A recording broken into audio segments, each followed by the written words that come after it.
Local programming on KRWG Public Media made possible in part by viewers like you. Thank you.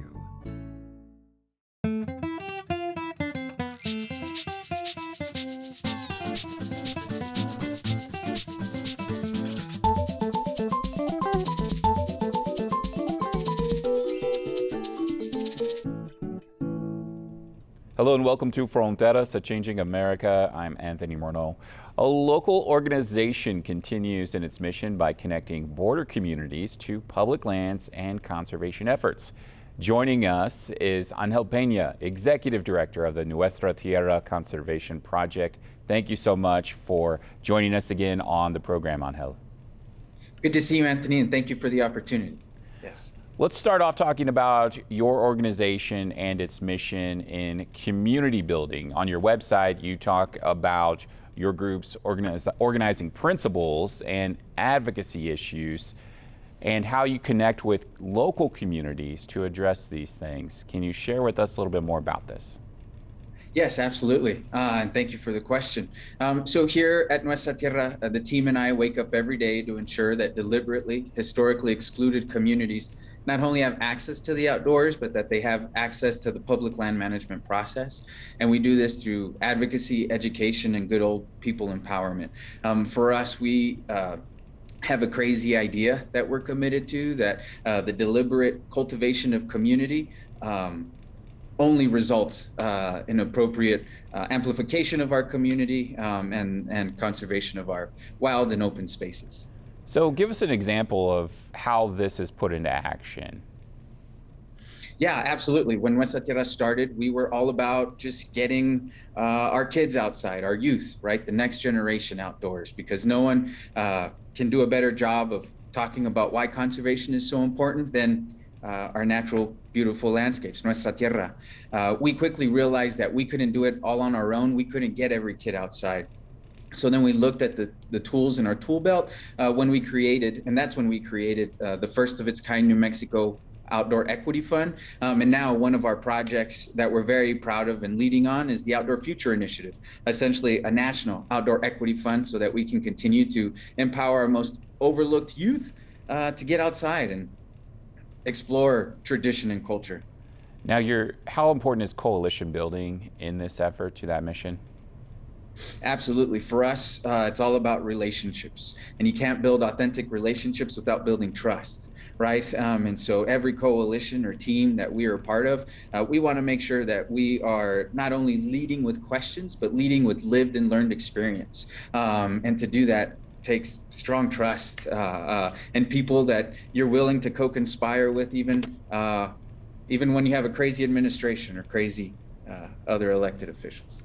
Now, with this Outdoor Equity Fund in New Mexico has also created an outdoor recreation department. Can you share with us a little bit about how this department has really helped grow a lot of things that your organization missions aims to do?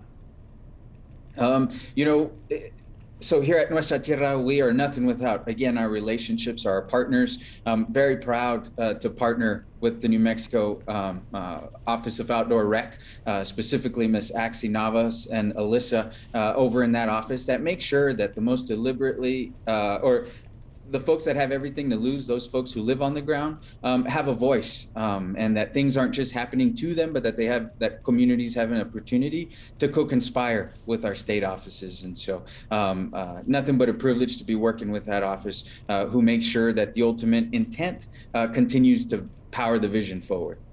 Now, how important is it really to address outdoor equity? A lot of folks may not be so familiar with the issue or the lack of diversity, perhaps, that many have said that the outdoor industry has. Your thoughts on outdoor equity and how folks in New Mexico and across the country can address this issue?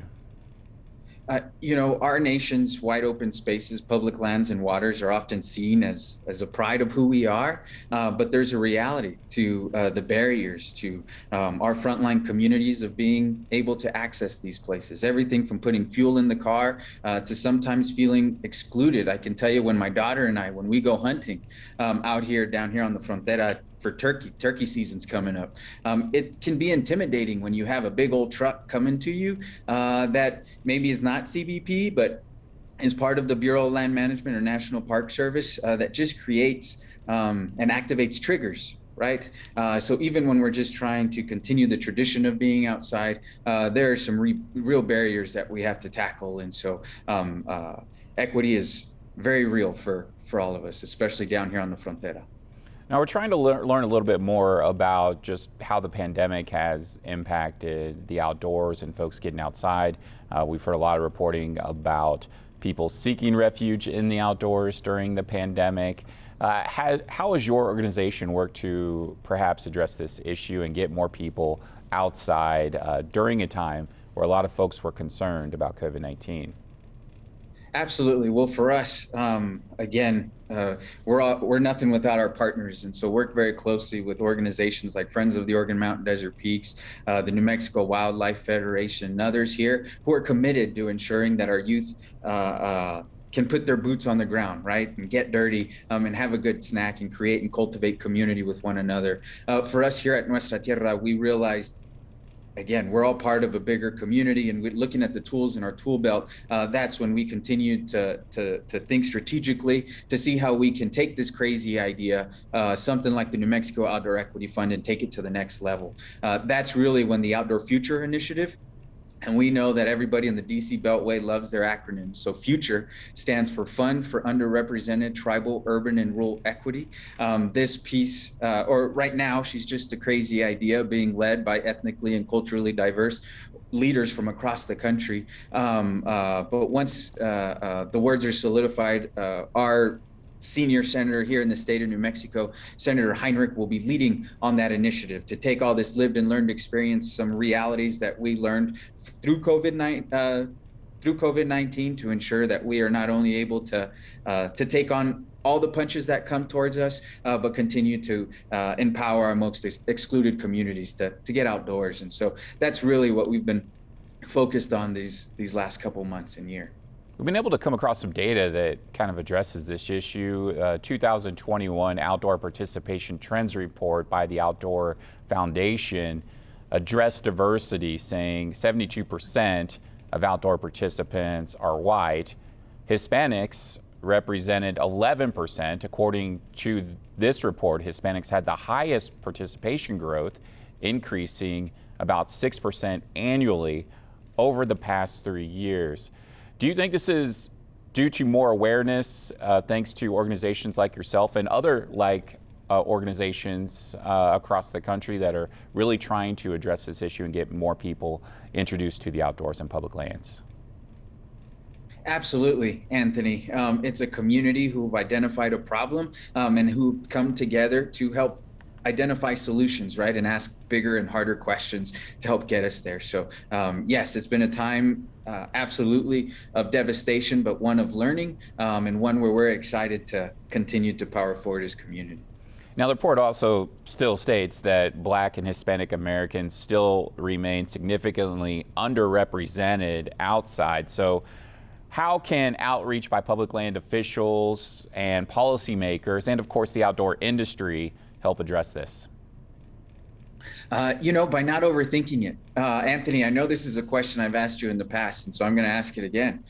Do you know what the busiest time for our Bureau of Land Management lands are here in southern New Mexico? I would think it would be either this time of the year or the fall. Yes, I will take that answer, but it's Easter. Okay. It's Easter is the busiest time for our wide open spaces, because for us, especially down here on the Frontera, it's all about coming together in community and in family. And sometimes we can do that most effectively only in our wide open spaces. And so I think we don't overthink it, and we just continue to empower local communities to tell their stories. So these elected officials can be encouraged to do the good behavior that it is to keep us moving in the right direction. So with this being a busy time of the year in our area, what does your organization have planned during the spring and in the coming months to help address this mission? Yeah, so we got a couple big things coming up.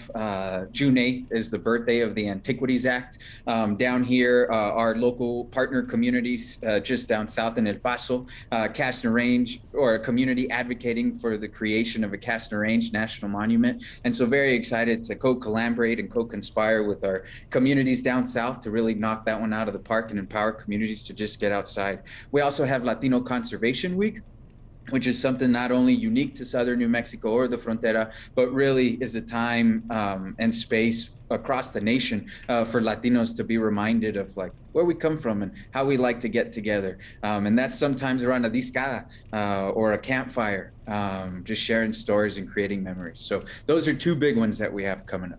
Now, you mentioned Castner Range. A lot of community support starting to develop around this. It has been for years.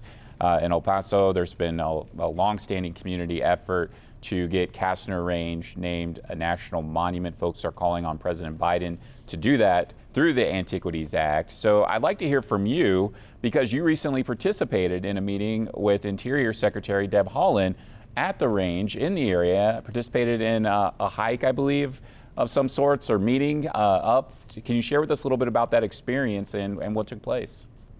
Yes, absolutely. It's been nothing but a privilege and a sense of pride to work with the communities of El Paso to just help see their vision of how their mountains should be protected. I was born and raised in El Paso. I am now raising 3 kiddos here in Las Cruces, but very excited to see what we can do together to ensure that our future generations have wide open spaces to create memories with one another. The community of El Paso has been working for over 5 decades to properly protect their backdrop, their Castner Range as a national monument. Finally, this new administration is excited to continue to redefine what the 21st century of conservation should and could look like. Sometimes it's not always about your charismatic flora or fauna, but really about the community, the public, and them being able to hold pride in their tradition of owning wide open spaces. And so I was able to share a hike with Madam Secretary Haaland. Was able to have a burrito with her over some breakfast where she met with community leaders to make sure that she was hearing from those folks on the ground, right? Those folks who live around this place, those folks who have everything to lose, and was very excited to share that space with her. And the work only continues, right? And so the community has only put that campaign in 4 low and is very excited to continue to support the Congresswoman Escobar, who represents Congressional District 16 there in Texas, to continue to empower her to carry the community voice. And so just one step, but looking forward to progress. During that meeting, what were some of the issues that community members brought up to ensure that Castner Range could potentially become a national monument? Absolutely. The community was very local, that this is nothing new. This is not a trend, that the local community has been trying since, I believe, the late 60s to appropriately and properly protect their backdrop, their mountains. Over the years, Castner Range has been nitpicked and taken away by industry. And if anybody who's been to the west side of El Paso has seen those houses that go pretty clear up the side of the mountain. And so one of the more less privileged sides of the town is just very excited about their opportunity to protect their place. Free of charge, right? I can tell you, I was born and raised in El Paso. I know they have public state parks. In the state of Texas, I think right now it's $5 a head to get into the Franklin Mountain State Park. I know growing up for a family of my size, that was going to be quite a hefty lift. And so very excited to see a national monument, because it'll create that access, that equitable access for our most deliberately overlooked communities. What other conservation efforts would this address if Castner Range was made a national monument? Not only protecting acres of land, right, but really helping this administration and the future of the conservation movement, again, redefine what the 21st century of conservation should and could look like. One that's grounded in people and place and people. One that is not lost always in the charismatic fauna, right? We've all seen those big elk in some of these magazines, and this is why you should protect the place. But Castner Range has the opportunity to help create the cover and lead by example, that it's not always about, your big bull elk, but sometimes should and could be more about the traditions and cultures that are part of the local community. When you have these conversations, what can you share with folks about nearby protected lands and national monuments like the Organ Mountains, Desert Peaks National Monuments? What are some things that your organization can take from what's happened with the national monument around Las Cruces to take it to elected officials who are making these decisions? What are some things you share with them about what some may say are the successes of the national monument? I love that question. It's something I often share, especially when we're working at the national level. I'm so proud to be working and raising a family here in the state of New Mexico. It's not often that we come out as number one for a number of national issues, but when it comes to appropriately prioritizing the cultures and the people, I'm so proud that New Mexico has the opportunity to lead by example. I worked on the Organ Mountain Desert Peaks National Monument. That's what got me started in this game. Is me and my daughter, when I became a young father, we were able to get lost together and create memories together. And at the time, we had some elected officials who were trying to take that away from us. It was really a mentor, David Souls. We recently lost him, but big loss for the community and for the conservation movement. But he really taught me that the deliberate cultivation of community, I mean, if we do that, the byproduct is conservation and the proper protection of cultures and traditions. And so that's something I take to landscapes. If it's Castner Range in Texas or another national monument that we're supporting, Avicuame in the southern deserts of Nevada, is that we must always lead with people and voices. So that's what we learned here in New Mexico, something we're carrying across the nation. And the Nuestra Tierra Conservation Project started a small scholarship, the David Soul Scholarship, that we just had released our first two recipients at the beginning of this new school year, just to continue that tradition of empowering people, and then the rest kind of is easy. But that's a good question. You got me thinking all sorts. Thank you for that, Anthony. Your organization also is involved with efforts to preserve Chaco Culture National Historical Park. Our viewers may be familiar with the news of the Bureau of Land Management taking public comments and addressing this issue. They have proposed withdrawal of federal lands with a 10-mile radius around Chaco Culture National Historical Park that would bar new federal oil and gas leasing on those lands. Your thoughts on this issue and how your organization is working to address it? Yes, Chaco Canyon, my background is in archaeology, anthropology. I had the opportunity to have a short field school up in Chaco Canyon just over a decade ago. And so always excited that New Mexico, again, gets to lead in amazing opportunities. Nuestra Tierra, working very closely with our environmental justice director, has been able to support local communities, specifically the Dene, the Navajo Nation, to appropriately disseminate information and facts to local communities.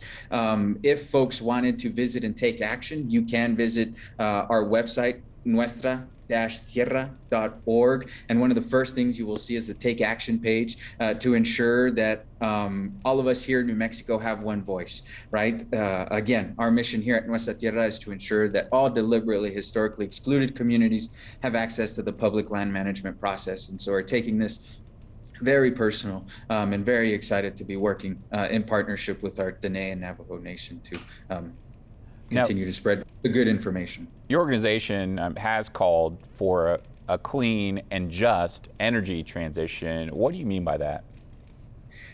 That's a great question. I think, especially especially in a state where we are the second highest producer of oil and gas in the nation. We are committed to ensuring that our communities can continue to live here and prosper here, but we are also just wanting to ensure that our future generations are able to do that. And so we always anticipate, at least in the long term, our vision for New Mexico is we will continue to produce energy. It's just time and now to be asking the right questions and the hard questions of how we make that just transition to empower our future generations.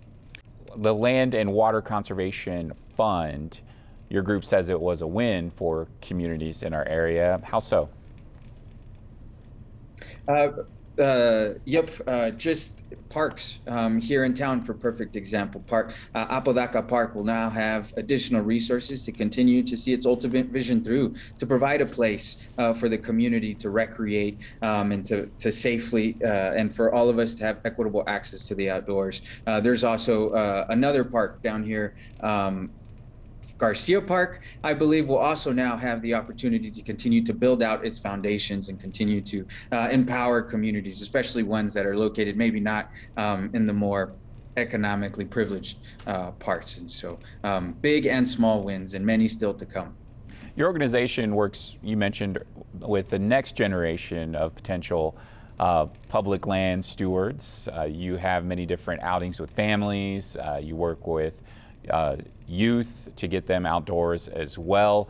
Can you share with us a little bit about how this has progressed over the years from the very beginning of your organization? Yeah, again, we were all about just getting kids outside. We quickly realized that we couldn't get every kiddo outside, so we have almost become more of a small policy shop here at the Nuestra Tierra Conservation Project. I think one of the most powerful examples is in one of our most newest hires, Ms. Gabacha Moreno. She is our National Monuments Weiss Fellow, someone who lives in northern New Mexico, but is taking the lived and learned experience that is created here in New Mexico and taking that to the national level, making sure that we are able to take this crazy idea and build off the momentum and empower communities across the country, those culturally and ethnically diverse communities, to take what we've learned here and start them up in their own place. So exciting progress. Well, there's interesting data on this. I mentioned the report earlier, the 2021 Outdoor Participation Trends Report by the Outdoor Foundation found that nearly 34 million children ages 6 through 17 participated in outdoor activities last year. Bicycling, camping, and fishing were the most popular for that age group. Can you kind of share with us, this probably sounds very familiar to you because this may be very similar to some of the group outings that your organization works with local youth on. Can you kind of share with us an example of what you've seen? I tell you, most recently, or one of the more recent events we partnered with was there in Luna County, there in Deming. We were able to hold fishing lessons, not only give away fishing rods so that it wasn't only a one-time experience, but that they could continue to take on the fun home to their family. But Nuestra Tierra, again, looking strategically to see how we can most effectively fill these gaps to create amazing memories for these youth. We were able to actually resource the pond or resource the state to fill the pond with fish. And so while we were inviting these kids to be outside with us, we were increasing the opportunities for them not only to hook a fish, but get hooked on to conservation and hooked on to being outside and continuing the traditions that we've grown up with down here. Yeah, I was able to report on one of your very first outings when your organization first began, and it was a fishing outing. I was surprised to learn just how many high school students that were on that trip, it was their first time fishing in their entire lives. So having that experience, how powerful can it be for our youth?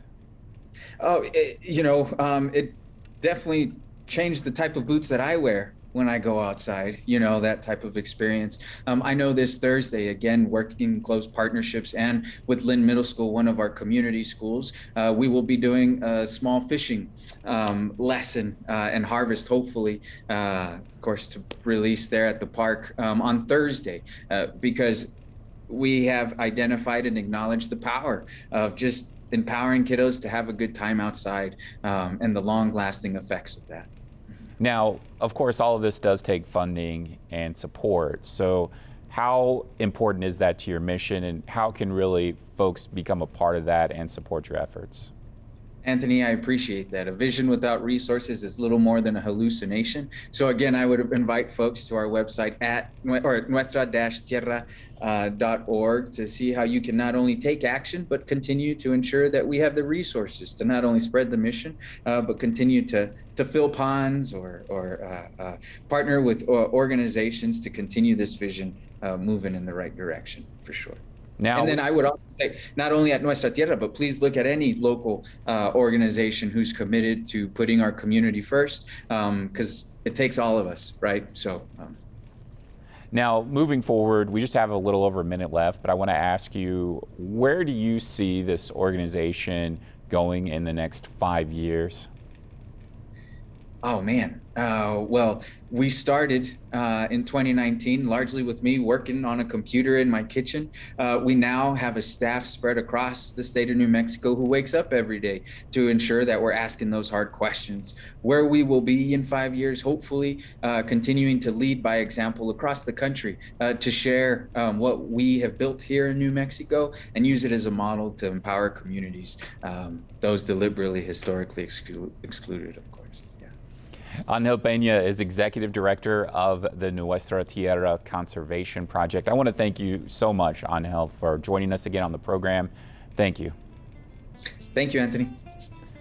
And we want to thank you for joining us for another episode of Fronteras, a Changing America. Remember, we are on Facebook, Twitter, Instagram, and you can subscribe to the KRWG News YouTube channel to watch previous episodes of Fronteras. I hope you have a wonderful day. Thanks for joining us.